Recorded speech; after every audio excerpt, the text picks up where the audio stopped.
I built the tower with my own two hands in the spring of my second year of retirement.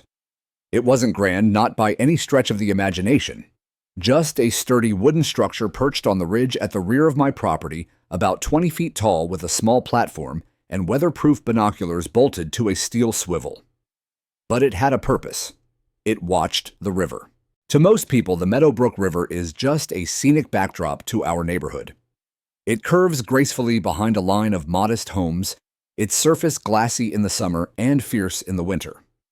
But to me, it's a creature, one that breathes and swells and lashes out when no one is looking. And I've seen it lash out more than once.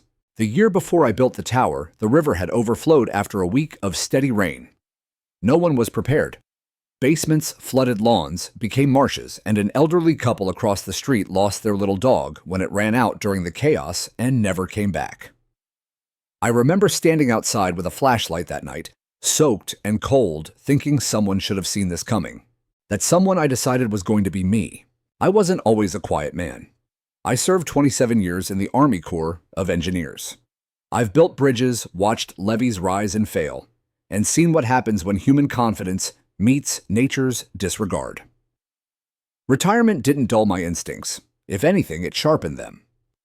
So when I moved to River Point, this seemingly peaceful community nestled behind a thin line of trees and two close houses, I saw the threat others ignored. The Watchtower began as a blueprint drawn at my kitchen table. I used surplus materials, local timber, and a few weekends of sweat and joint pain. By the time it stood, it was nothing short of solid. I painted it forest green to blend with the backdrop and added solar-powered lights, one facing the river and another aimed low across the rooftops in case of an emergency signal. No alarms, no sirens, just a platform. A place to see what was coming before it arrived. I didn't ask anyone's permission, and back then, no one seemed to mind. Some neighbors even waved as they walked their dogs past my backyard and asked questions about it. I told them it was for watching the river. I told them it might save lives one day. They nodded, half smiling, more polite than convinced. Still, I watched.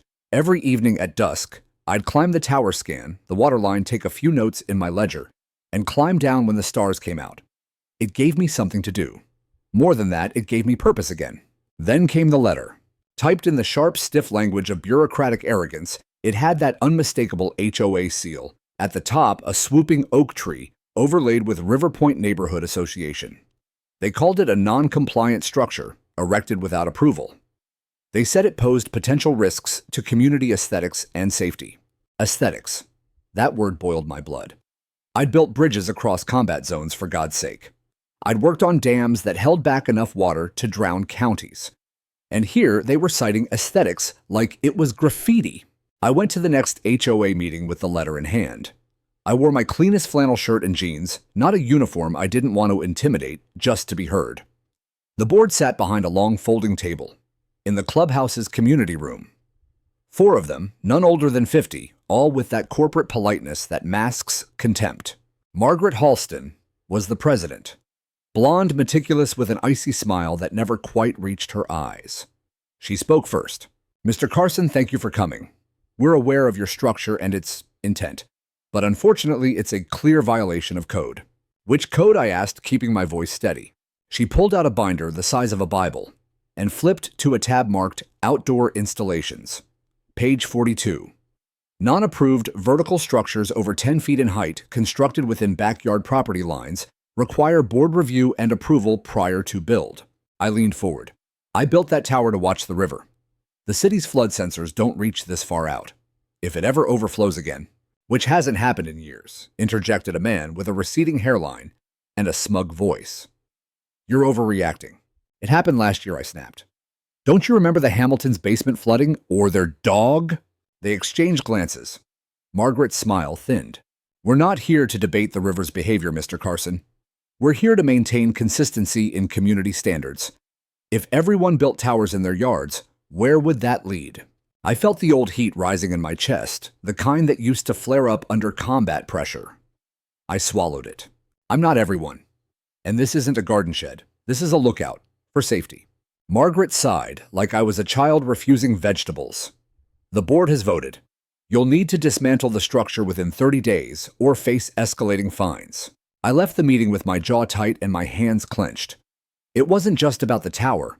It was about what it stood for: vigilance, responsibility, community. And it threatened them not in safety, but in pride. The fines came next. First 100, then 250, then 500s per week. They mailed warnings and taped notices to my door. Neighbors stopped talking to me. Some looked away when I passed. Others offered quiet words of support, but no one stood up publicly. Fear of retaliation from the board ran deep. Still, I refused to tear it down. I believed in what I'd built, but I should have known they'd find another way. And when they finally did, they didn't even wait for me to be home. A week after that meeting, I started noticing the stares. They weren't the curious glances I used to get when neighbors walked their dogs past my fence. These were different, lingering, cold, as if the sight of me was some sort of inconvenience. I'd see them run from 2 doors down, or that new couple with the corgi turn their eyes away quickly when I nodded or offered a polite wave. Word was spreading. Margaret and her little regime weren't just enforcing rules anymore. They were setting a narrative. The Watchtower became a target. It started with passive-aggressive murmurs.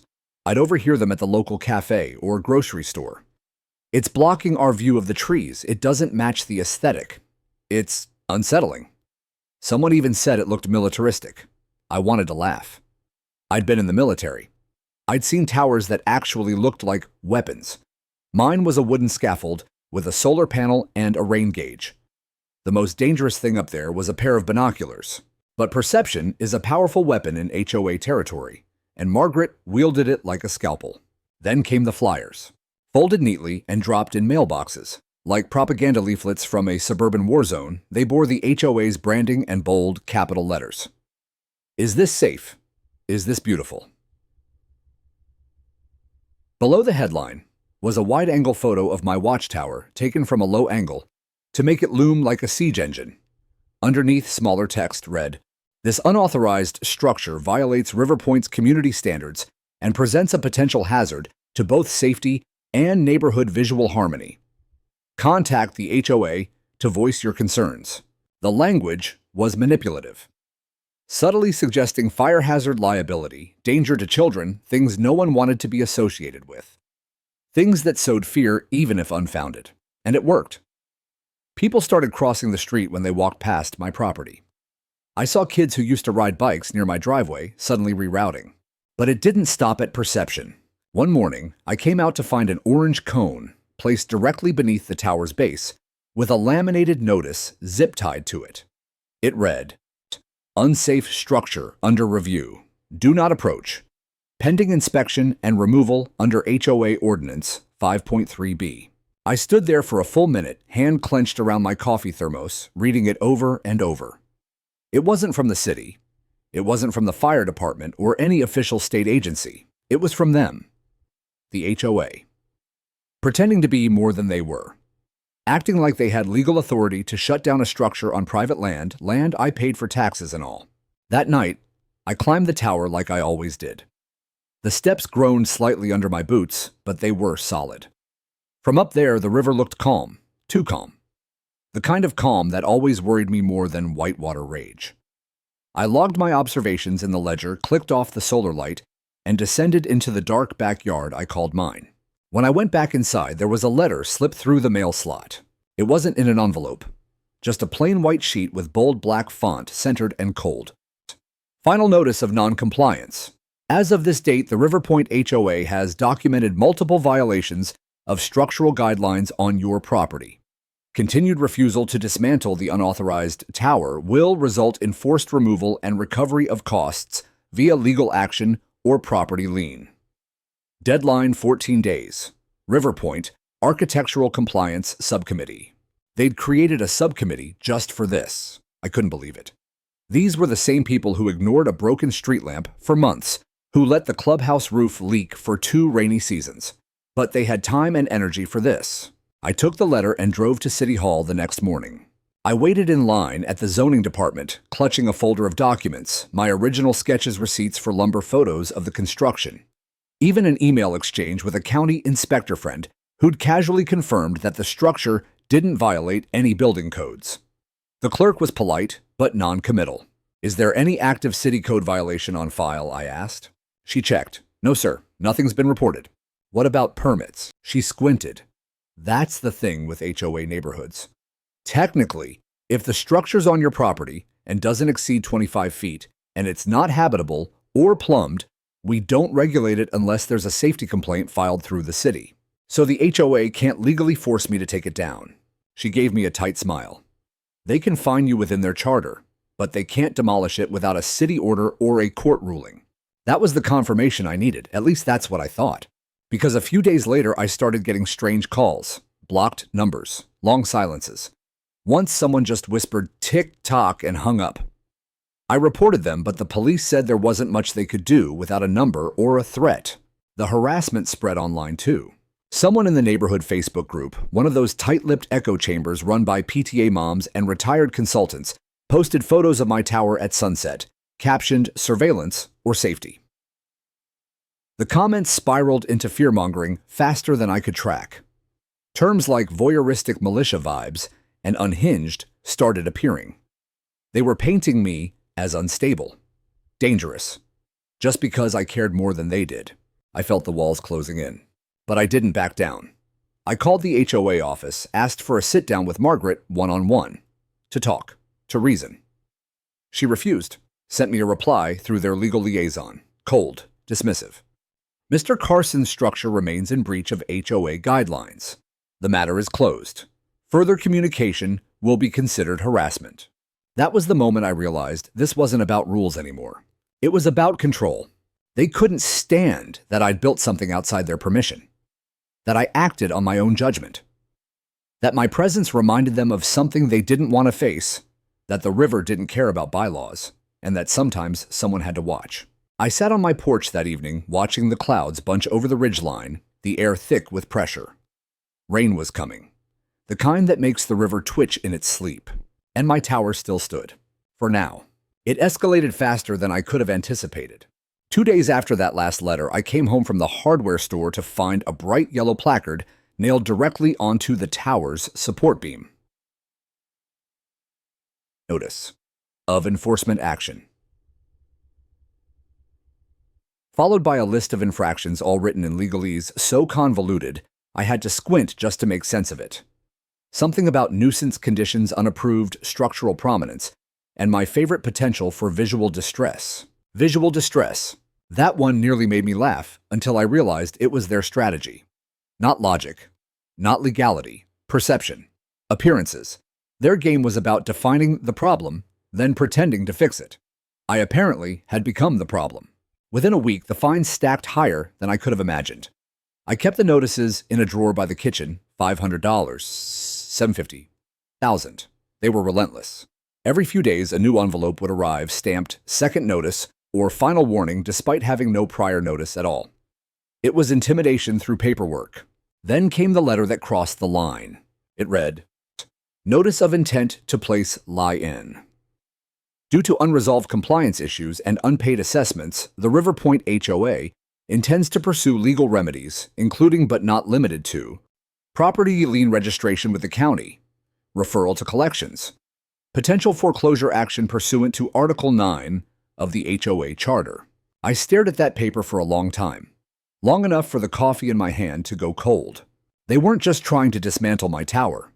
They were threatening my home. A home I'd purchased with my military pension and 30 years of discipline. A home where I planned to spend the rest of my life. They wanted to weaponize bureaucracy against me. Use fine print like barbed wire. Turn my own sanctuary into a battlefield. So I lawyered up. Her name was Lynn Waters, a sharp, no-nonsense attorney who specialized in HOA disputes. I found her through a veteran referral network. When I walked into her office with my folder full of notices, photos, and zoning maps, she raised her eyebrows, leaned back in her chair, and said, "They're bluffing. They can't place a lien without due process, and they definitely can't demolish anything on your land without a court order." I exhaled for the first time in what felt like weeks, but she added they're banking on you not knowing that. She explained how HOAs operate like private governments with layers of rules committees and so-called governing documents that most residents never read. They use fear, isolation, and worst of all, shame. They count on people folding under pressure, selling, leaving, obeying. You're not their first target, she said, but you could be their first mistake.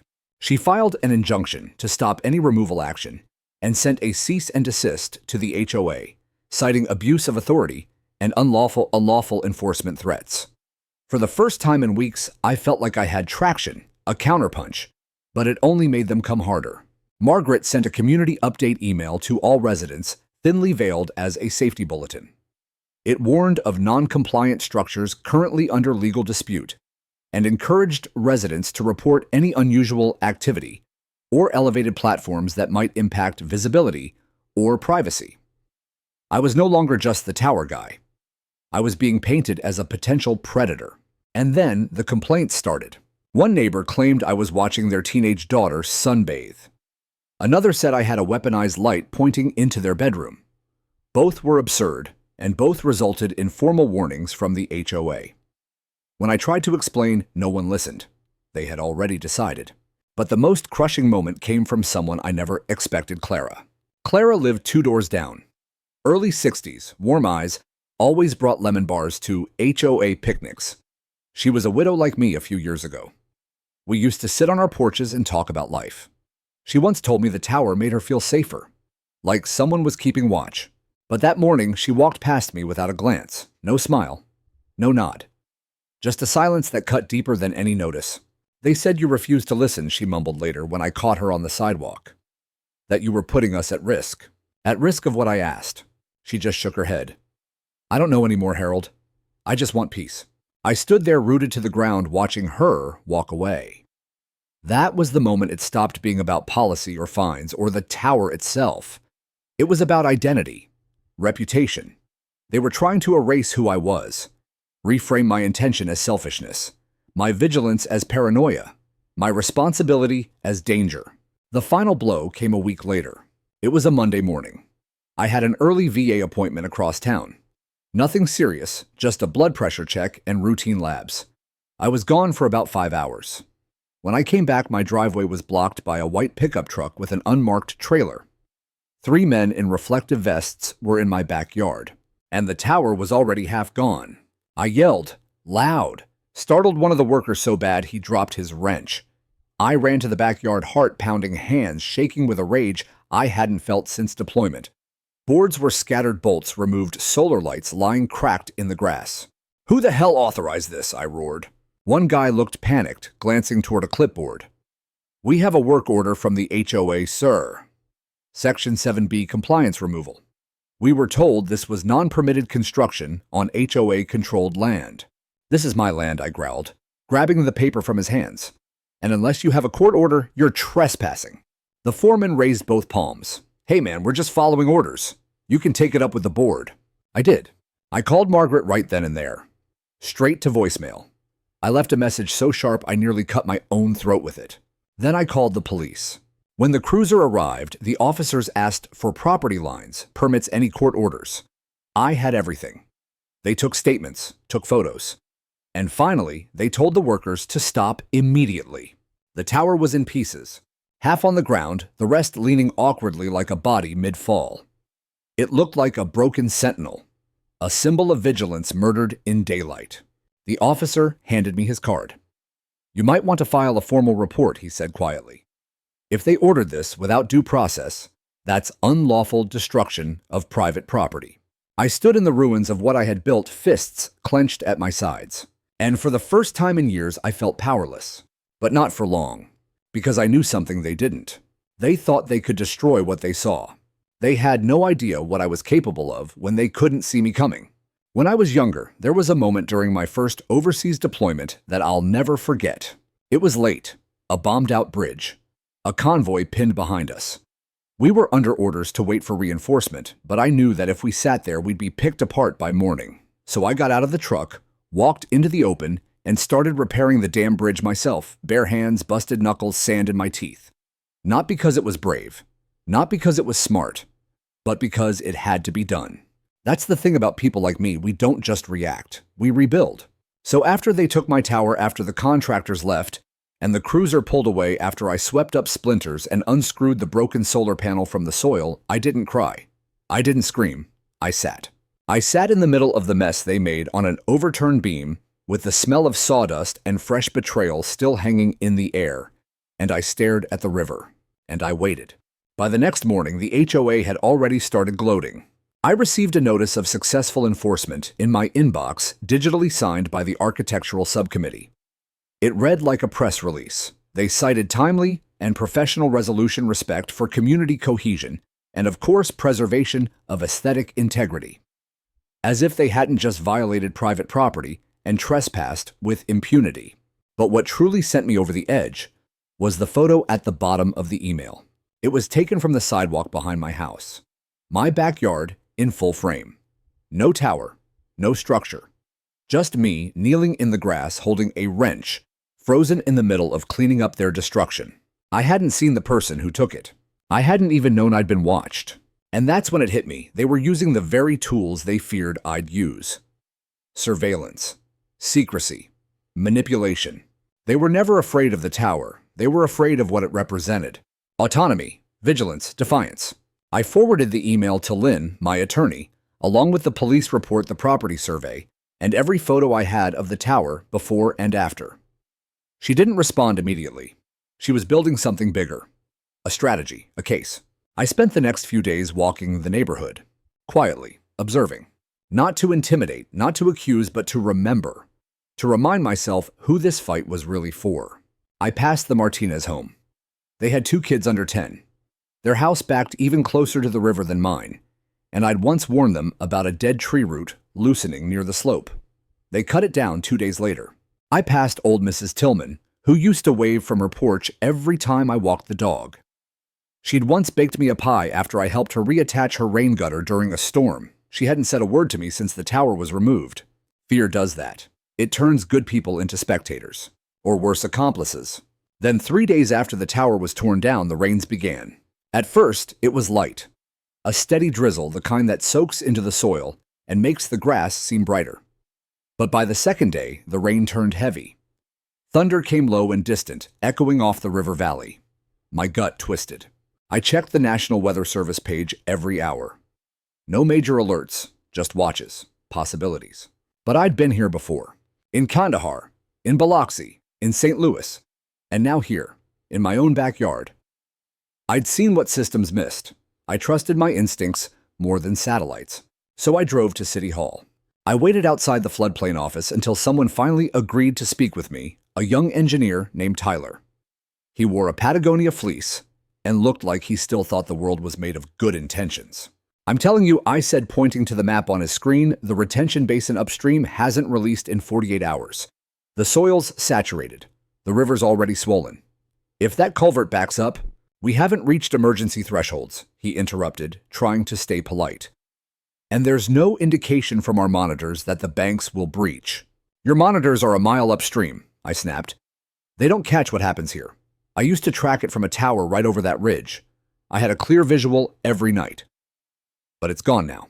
He frowned. Why was it removed? I smiled without humor, asked the HOA. He nodded awkwardly and turned back to his screen. Look, we'll keep an eye on it. But unless something changes significantly, we're not issuing any new alerts. Of course not, because they couldn't see it. Because the one person who could had been silenced.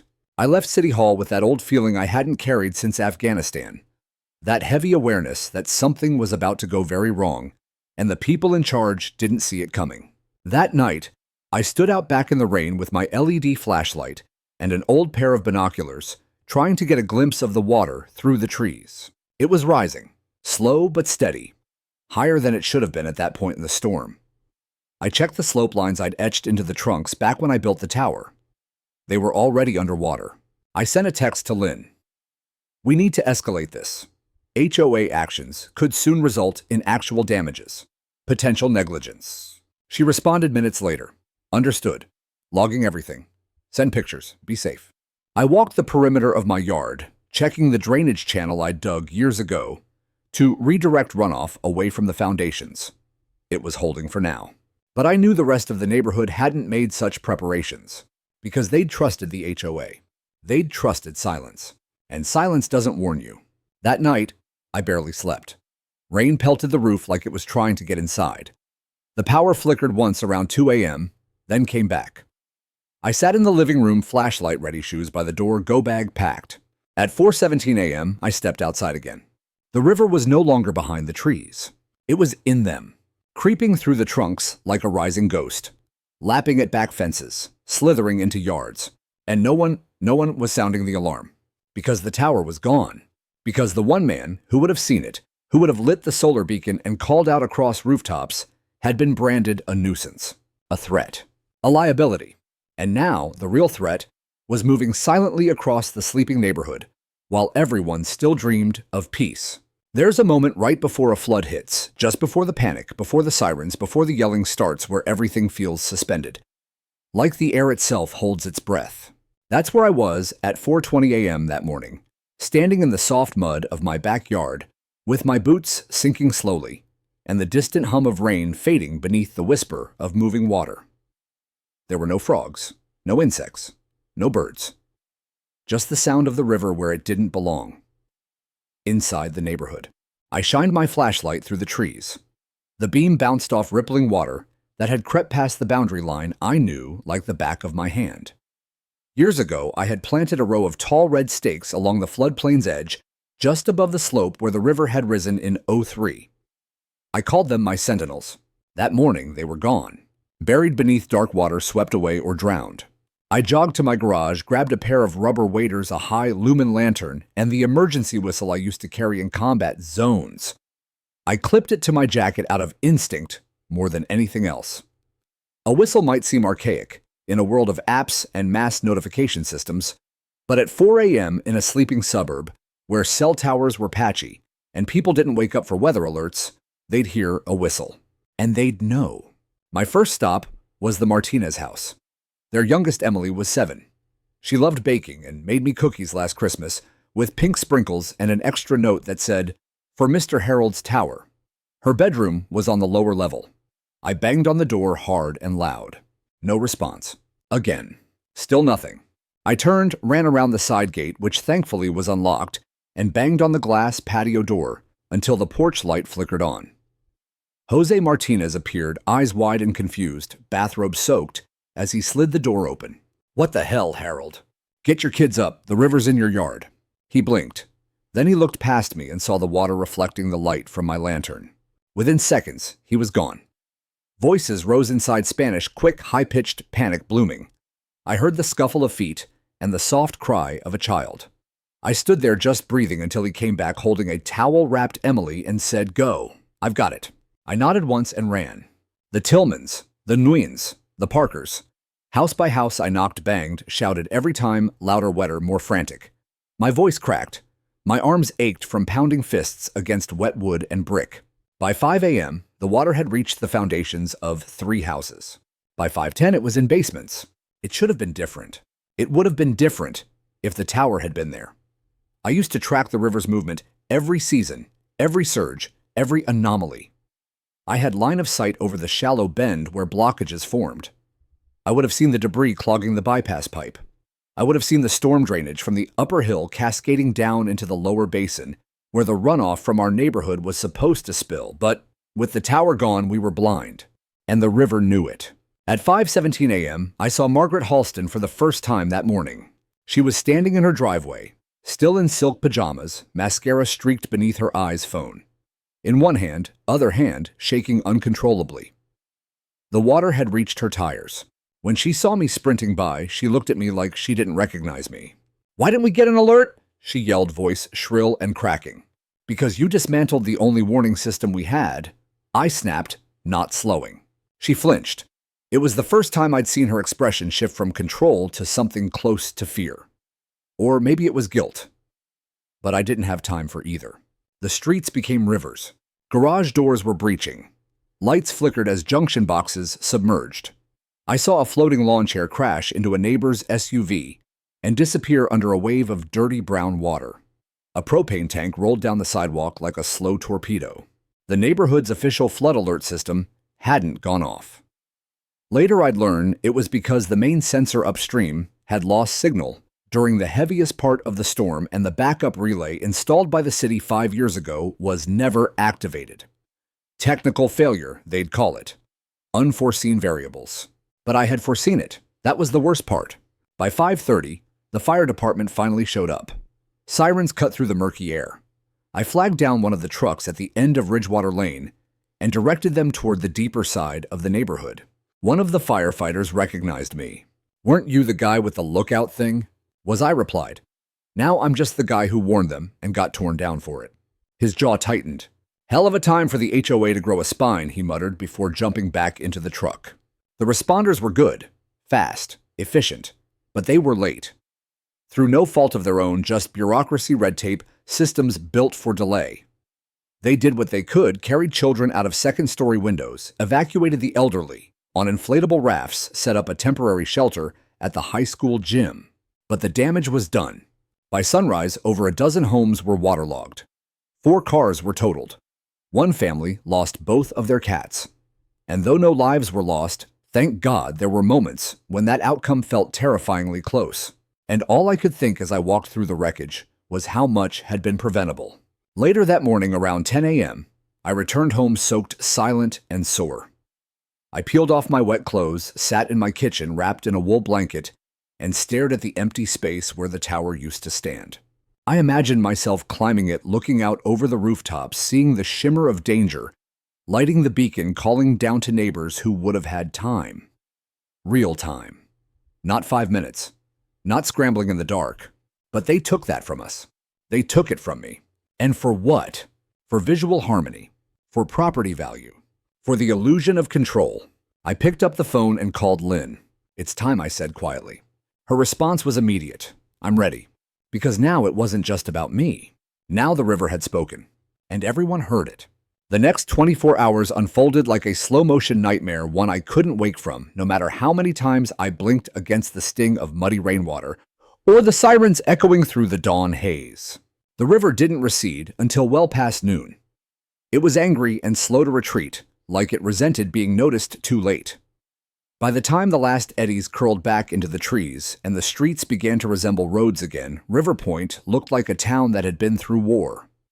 Fallen fences, mud-streaked driveways, children's toys caught in branches, sandbags sagging uselessly, too little too late. I stood with a group of neighbors at the edge of Hollow Ridge Court, watching as the fire department carried out a woman on a stretcher, Mrs. Kellerman, 82 years old, asthmatic. She'd been trapped on the second floor of her split-level home for nearly 5 hours. Her inhaler lost in the chaos, her phone dead. The only reason she was found was because I'd noticed her porch light flicker twice the signal we'd agreed upon last year after a conversation at the block barbecue. That's what my tower was for. That's what they took away. I wanted to scream, to point to every ruined sofa, every soaked family photo, every trembling dog. I wanted to shout from the rooftops that this wasn't just weather. It was negligence. But the people weren't ready yet. Some were still in shock. Others clung to denial, like it would keep their floorboards dry. Still, the shift had begun. Margaret Halston, for all her cold resolve and HOA doctrine, was now walking door to door in rain boots, 2 sizes too big, offering bottled water and empty apologies. I watched her face as she tried to comfort the Garcias, whose toddler had slept through most of the flooding, but woke up screaming when the firefighters carried her out in the dark. Margaret said all the right words, but her eyes told the truth. She knew. She knew exactly what had happened and what hadn't. By dusk, the local news crews arrived. At first, they covered the flood like any other weather disaster. Flash flooding strikes River Point suburb. B-roll of flooded roads, shots of emergency vehicles, drone footage showing the wide swath of the river's intrusion. But then a young reporter, Samantha Dell from Channel 12, stepped into frame. She had been tipped off apparently by someone anonymous. She stood in front of the ruins of my tower, the base still visible, like a broken skeleton beneath a pool of standing water. "We've been told," she said carefully, "that this neighborhood once had an early warning system built by a retired Army engineer. A watchtower privately constructed, used to monitor the nearby floodplain. That structure was recently removed by order of the Homeowners Association." She turned to the camera. Several residents have confirmed that had this tower been in place, they might have had additional warning, perhaps as much as 30 minutes before the river reached their homes. 30 minutes that for some might have made all the difference. My phone started ringing. Neighbors, friends, reporters, A man from the city's emergency preparedness office. Even my nephew from Colorado, who texted me. Uncle Harold, are you the tower guy they're talking about on Twitter? Lynn called too. Her voice was calm, crisp, no nonsense. This is our window, she said. We're filing suit in civil court tomorrow. Property damage negligence, unlawful removal of private structure. I'll need photos receipts, expert statements. I have everything I said. And the tower plans. In my garage, rolled and labeled. She paused. Harold, this case could become precedent-setting. Good, I said. Let's set one. I spent that night not sleeping, just walking. Through mud over downed branches beside neighbors who nodded now instead of looking away. Some apologized. Others just looked ashamed. None of them had stood up when I asked them to. But now, as they dragged furniture to the curb and soaked insulation from crawl spaces, they saw what I'd seen all along. It wasn't about rules. It was about readiness. The next morning, the city called a town hall. It was rare, called on emergency protocol and scheduled for 6 p.m. at the high school gymnasium. I arrived early, folder under my arm. Clean shirt, boots polished. Lynn met me in the parking lot, legal pad in hand. The gym was packed. Neighbors, press. Even a few HOA board members seated together in their neat little row near the front, visibly uncomfortable beneath the fluorescent lights. Margaret wore a navy blazer and a pinned smile that looked more like pain than confidence. The mayor, Brenda Cosgrove, a no-nonsense woman in her 50s with a voice like gravel, took the podium.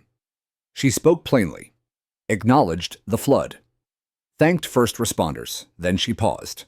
And now she said, I understand Mr. Harold Carson has requested to speak. Every eye turned toward me. I stood, not because I needed to prove anything, but because I needed them to see me, to remember who I was before the tower and who I was after. I walked to the microphone, unfolded my notes, then folded them again. I won't take long, I said. Most of you know me, some of you don't. But I've lived here for 11 years, built my home, kept to myself, paid dues, shoveled snow for my neighbors, raised a watchtower with my own 2 hands after I saw this river almost take a life. A few heads nodded, some bowed. I didn't build it to be defiant. I built it to help. I built it because I saw something coming that no one else wanted to see. But I warned you. I stood in this exact gym 3 years ago and showed you rainfall patterns, overflow predictions, floodplain erosion. You called it paranoid. I turned toward the board. You called it an eyesore. Silence. And now I said, letting the pause settle. Now you call it hindsight. A few people clapped, tentatively, then more. Margaret's face was pale. Her lips pressed together so tight they nearly vanished. I stepped back from the mic. The mayor returned to the podium, glanced toward the board, and said what no one had expected. In light of recent events, the city is opening an inquiry into the actions taken by the River Point HOA prior to the flooding. All relevant documents will be subpoenaed. Any resident with property damage is encouraged to file a report with our office within 48 hours. We are also reviewing the possibility of supporting community-led emergency structures moving forward, including the reconstruction of Mr. Carson's tower. The room erupted, not with cheers, but with something quieter. Relief, recognition, redemption. Afterward, people approached me in clusters. Some wanted to shake my hand, others wanted to apologize. One teenage girl said, I used to think that tower was creepy, but now I get it. You saved us. I didn't save them. I just gave them time. The HOA issued no comment that evening, but they'd have plenty to say soon under oath. 2 days after the town hall, my living room turned into a war room. Legal pads, folders, architectural plans, photographs. Everything was laid out across the dining table, like pieces of a battle map. Lynn sat across from me, laptop, open glasses perched at the end of her nose, fingers flying across the keys. She'd already outlined the structure of the civil suit: property damage, trespass, illegal removal of a private structure, defamation, and most damning of all, negligent interference with emergency preparedness. Harold, she said without looking up, we're not just suing them for tearing down your tower. We're holding them responsible for the consequences that followed. Consequences they still won't acknowledge, I muttered, flipping through photos of the flood damage. The Kellerman's waterlogged sofa. The Martinez family's nursery with toys floating like ghosts in gray water. My own backyard torn open where the tower once stood, reduced to mud and memory. We filed the complaint that afternoon, 19 pages of meticulously documented evidence, eyewitness statements, floodplain records, HOA bylaws, and an expert affidavit from a retired FEMA engineer who reviewed the design of my tower and deemed it a reasonable, proactive community safeguard. Within 48 hours, the story exploded. Local media ran with it first. Veteran sues HOA after flood destroys neighborhood, but it didn't stop there. The headline hit a nerve.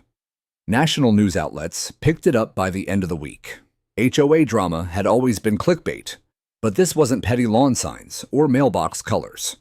This was damage, displacement, real risk, and real lives.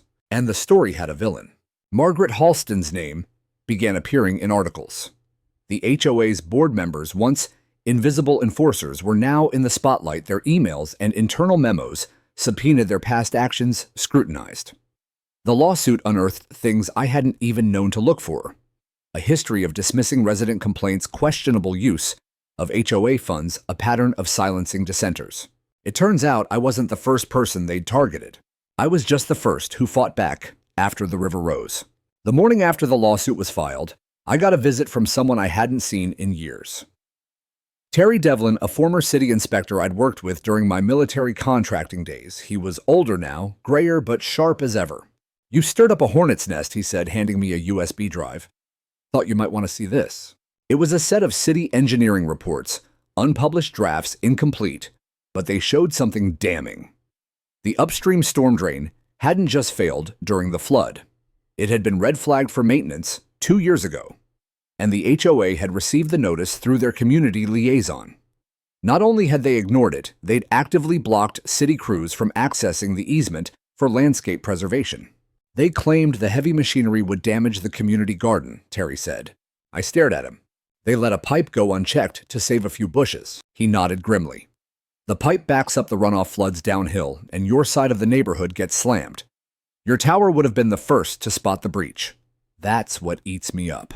It didn't just eat him up, it lit a fire under the city council. They launched a parallel investigation, demanding full disclosure from the HOA.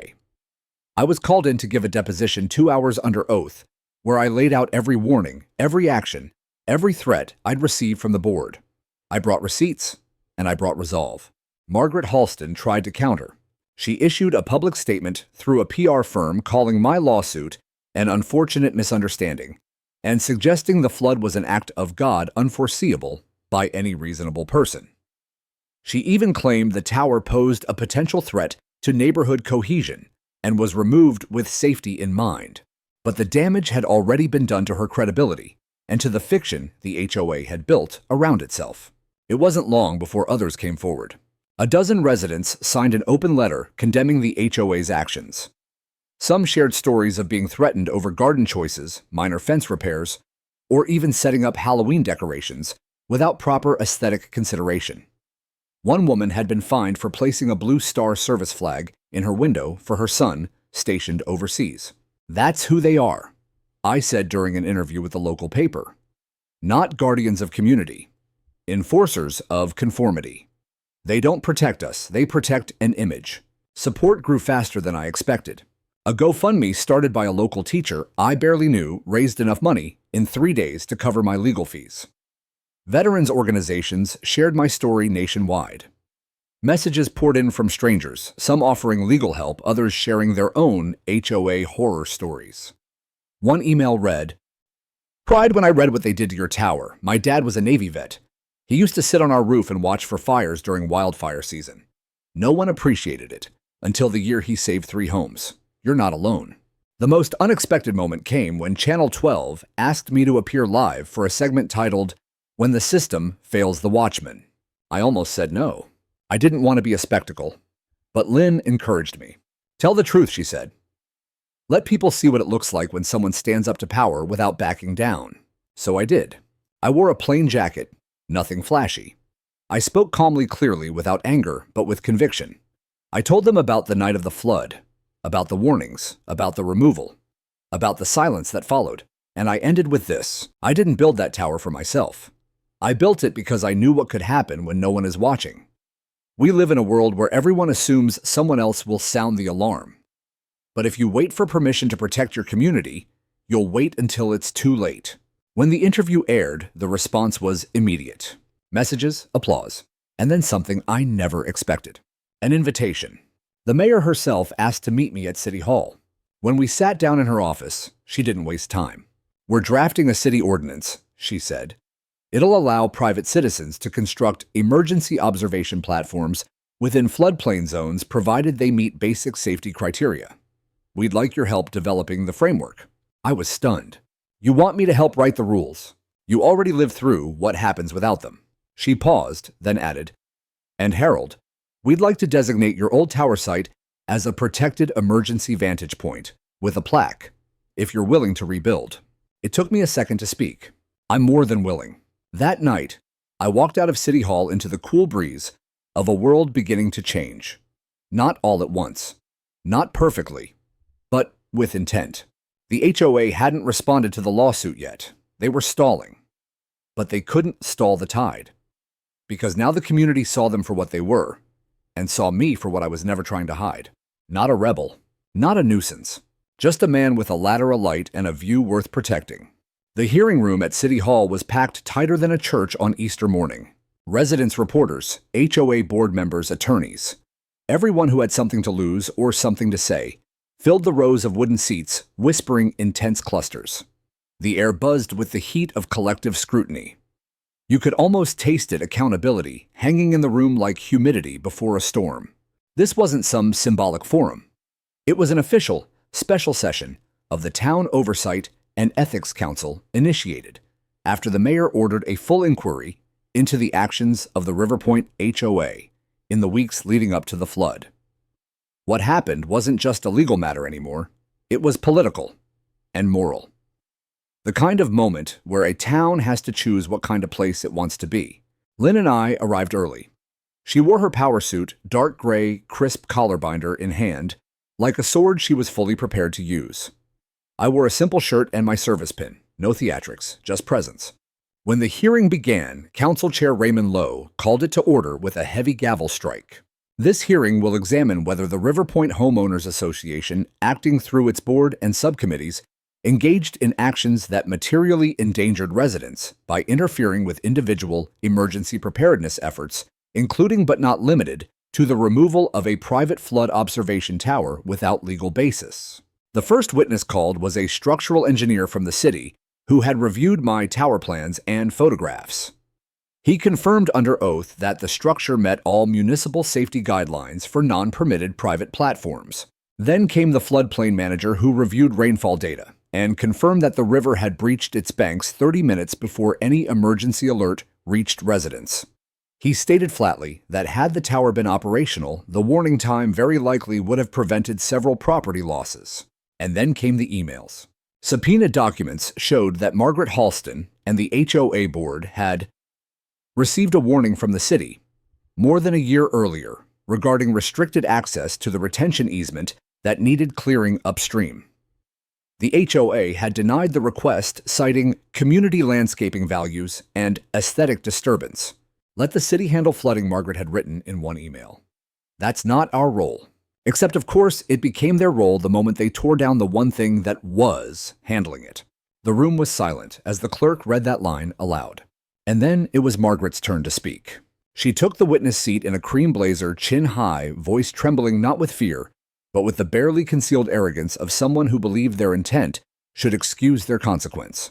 "Our goal," she began, "was always the harmonious visual presentation of River Point. Mr. Carson's tower, while perhaps well-meaning, posed a disruption to community design and was never properly submitted for approval." A council member leaned forward.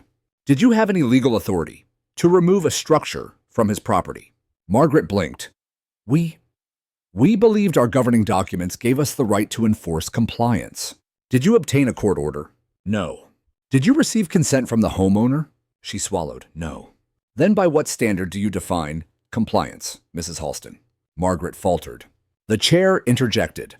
"Let the record reflect no legal justification was presented for the physical dismantling of Mr. Carson's tower. Continue." Lynn stood next. She brought the thunder. She walked the council through a timeline. The flood warning that never came. The structure removed without order. The emergency reports from families displaced. The documented harassment of my character in HOA communiques and neighborhood forums. Mr. Carson, she said, turning toward me as I stood beside her, is a decorated veteran with more than 2 decades of engineering service in the United States military. He built that tower because he recognized a blind spot in the city's flood monitoring system. He warned this board. He warned this town. He took action when others hesitated. And for that, he was fined, harassed, and ultimately punished by the very people meant to safeguard this community. A murmur rippled across the room. Lynn raised one final point. The HOA's action was not merely negligent. It was punitive, retaliatory. And in doing so, they endangered not just Mr. Carson's rights, but every person who relied on timely warning that night. I expected a recess, a deliberation. But what happened next stunned even me. The council chair didn't wait.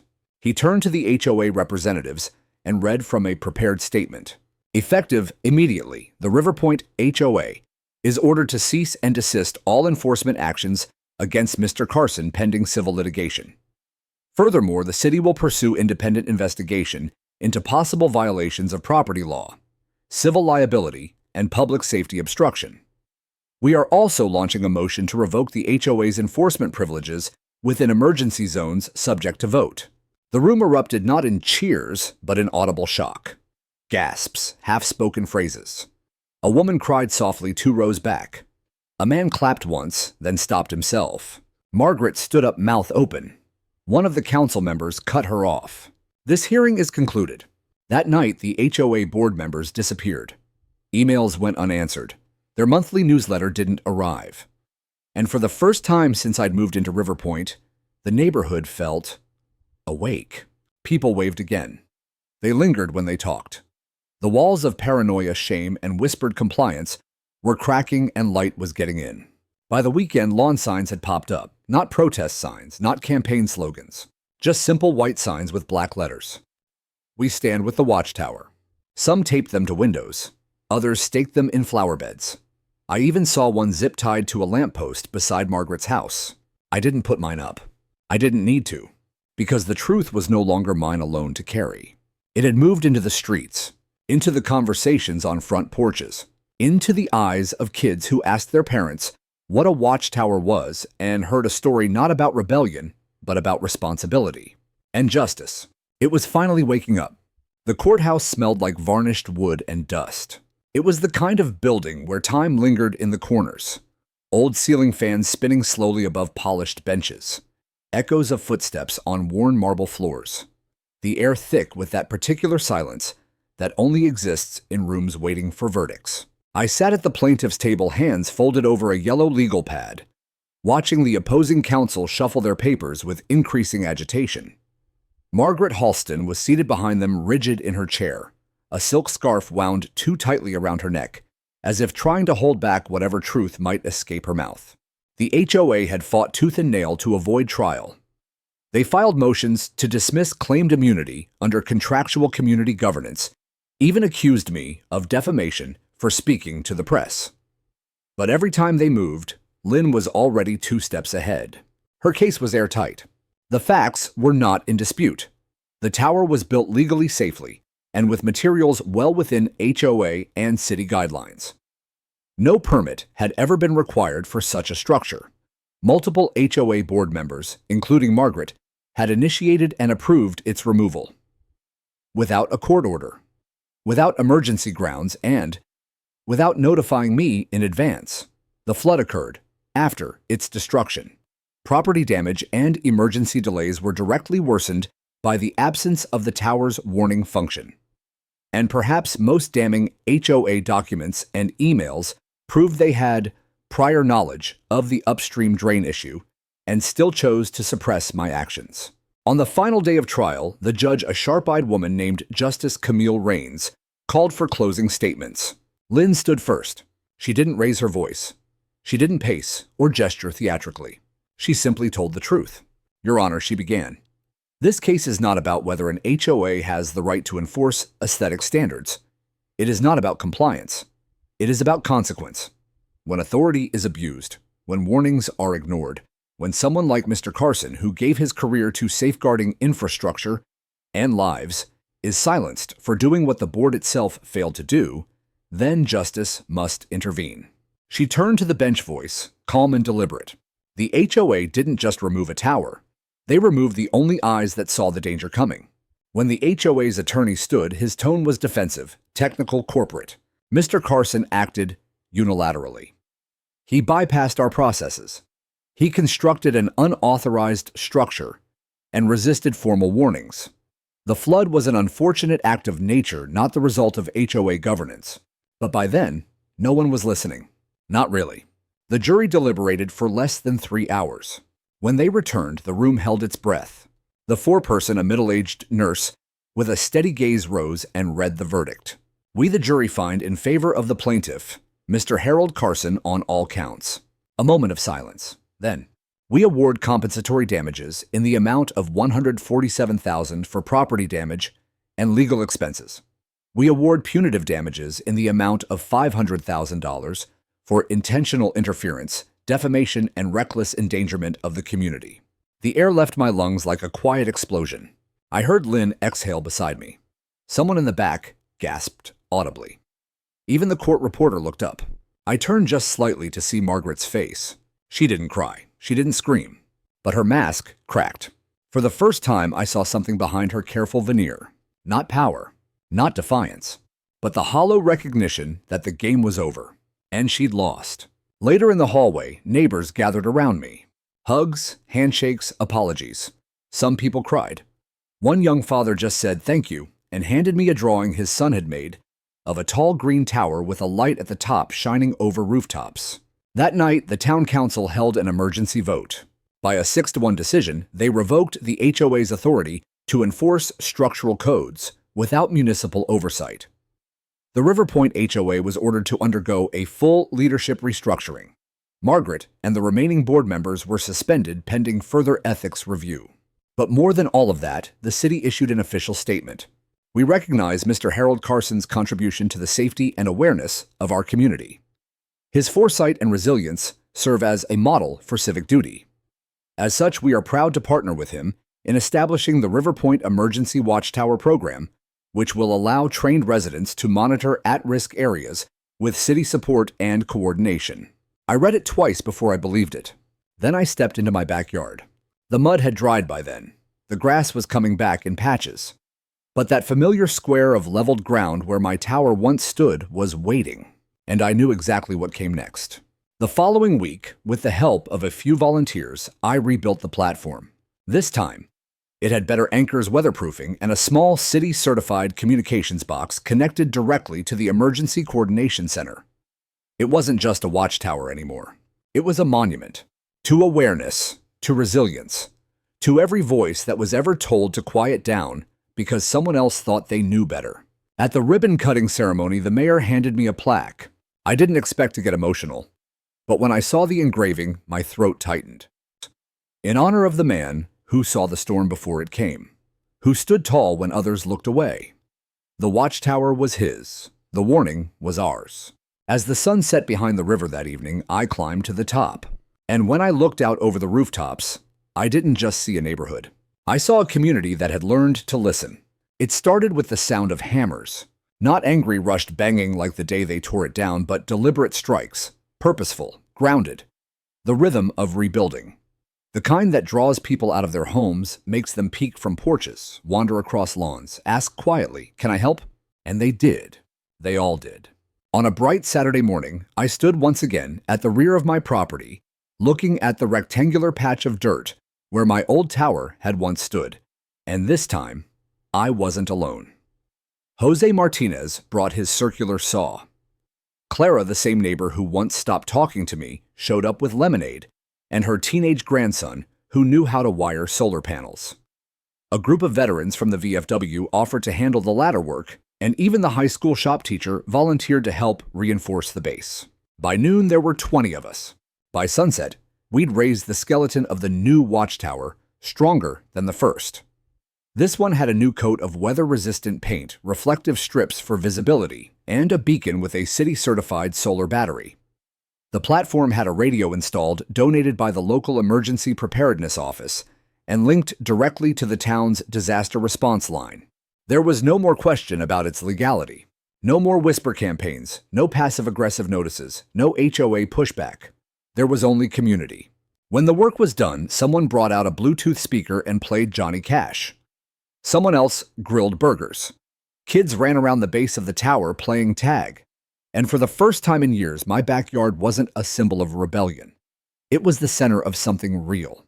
A few days later, the city hosted a formal dedication ceremony. They gave it an official name, Carson Watchpoint, complete with a sign etched in steel and mounted at the base. A small concrete path was laid to the base with a plaque embedded that read, "Because vigilance is never a violation. In honor of all who stand before the storm." When I was called to speak, I didn't prepare anything. I walked to the microphone, in front of a crowd that once wouldn't look me in the eye, and I told them what I felt. I built the first tower because I thought it might help save lives. I rebuilt this one because I saw that it already had. Not with sirens or apps or fancy infrastructure, just with the simple idea that one person standing tall, looking out for their neighbors, still means something. What we lost during the flood homes, peace of mind, that fragile trust in our institutions, we're earning back now, one board, one bolt, one act of decency at a time. I stepped down to applause that was real. Earnest, no longer polite. People came up afterward to share stories. The Kellermans, who'd nearly lost their grandmother, told me they'd named their cat Beacon in honor of the tower. The mayor mentioned expanding the program to other floodplain communities. Even Councilman Lowe said he was pushing to require all HOA governing documents to be reviewed annually by the city, starting with Riverpoint. As for the HOA, Margaret Halston quietly resigned a week after the court ruling. The new board, led by a woman named Denise Patel, an emergency nurse, who had once been fined for leaving her scrubs drying on her balcony, announced sweeping reforms.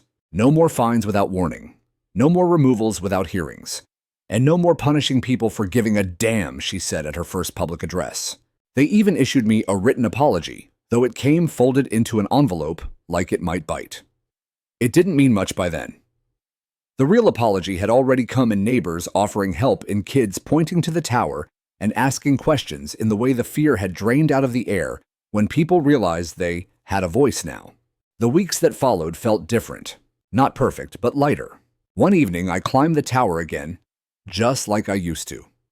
The wind carried the scent of honeysuckle and freshly cut grass. The river moved like a living ribbon beneath the moonlight, no longer a threat, but still a reminder. The beacon's soft glow cast gentle arcs over the rooftops, and I saw something beautiful, porch lights flicking on conversations on driveways. The kind of stillness that only comes when people feel safe enough to sleep through the night. I looked down and saw Emily Martinez riding her bike in slow circles near the tower base. She looked up and waved. "You watching for storms again, Mr. Harold?" she called. "Always," I said. Her smile could have lit the street better than any lamp. And in that moment, I realized this tower wasn't mine anymore. It belonged to all of them. A symbol, yes, but also a promise. That someone would be watching. That the river wouldn't sneak in again. That the warnings would come next time, and in time. In a world full of noise, that little platform of wood and steel had become a message that rose above it all. One voice can matter. One warning can change everything. And one man standing tall is never alone. So I keep climbing. Even now. Even when the sky is clear. Because calm skies don't last forever. But neither do shadows, so long as we keep a light shining.